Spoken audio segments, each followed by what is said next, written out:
ഇന്ന് ഞാൻ വിചാരിച്ചു കുറച്ച് പഴങ്കഞ്ഞി കുടിക്കാമെന്ന്. ഇന്നലത്തെ കുറച്ച് കറികളും ബാക്കിയുണ്ടായിരുന്നു. ഞാൻ ചോറിൽ ഇന്നലെ തന്നെ ചൂടുവെള്ളം തണുത്ത് ഒഴിച്ചു വെച്ചിരുന്നു. അപ്പോൾ ഞാൻ ഇന്ന് കുടിക്കാമെന്ന് വിചാരിച്ചു. വെള്ളം കളഞ്ഞ് ചോറ് മാത്രമാണ് ഞാൻ എടുക്കുന്നത്. അതിലേക്ക് ബാക്കിയുള്ള കറികളൊക്കെ ഒഴിക്കും. എനിക്ക് ആവശ്യമുള്ള ചോറ് റെഡി. ഇനി കറികളാണ്.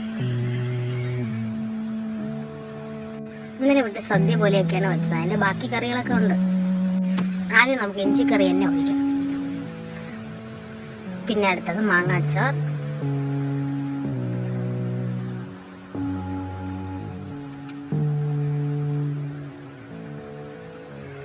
വെള്ളരിക്ക പച്ചടി, ഇനി അവിയൽ,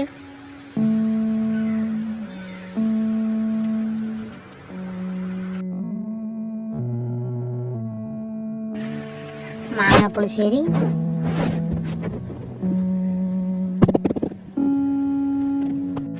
സാമ്പാർ,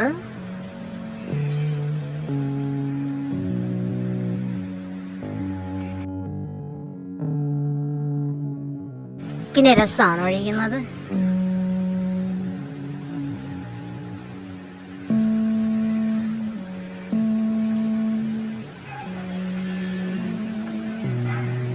മിക്കവാറും തിരുവോണത്തിന് പിറ്റേ ദിവസം ഇതുപോലുള്ളത് പഴനിയായിരിക്കും. ഇത് പരിപ്പാണ്. എല്ലാ കറികളും ഞാൻ നല്ല ഫ്രിഡ്ജിൽ വെച്ചിരുന്നു. പിന്നെ കുറച്ച് കഴിഞ്ഞ് ചൂടാക്കി.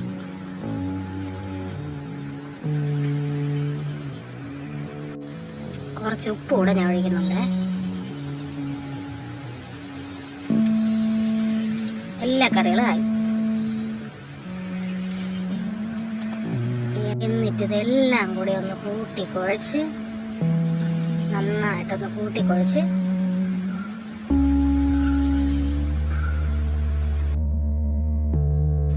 നന്നായിട്ടൊന്ന് ഇളക്കണേ. എന്നാലേ നല്ല ടേസ്റ്റ് ആയിരിക്കുള്ളൂ. നന്നായിട്ടൊന്ന് ഇളക്കി മറിച്ച് ഇതെല്ലാവർക്കും ഇഷ്ടപ്പെടുമെന്ന് എനിക്കറിയില്ല. പക്ഷെ എനിക്കിത് നന്നായിട്ട് ഇഷ്ടമാണ്. അതിലേക്കൊരു വറുത്ത മുളക് കൂടെ വെച്ച് കഴിക്കണം.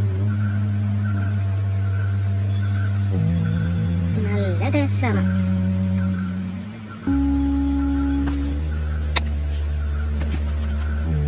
ഈ പഴങ്കഞ്ഞി എല്ലാവർക്കും ഇഷ്ടപ്പെട്ടെന്ന് വിചാരിക്കുന്നു. Tata, bye bye.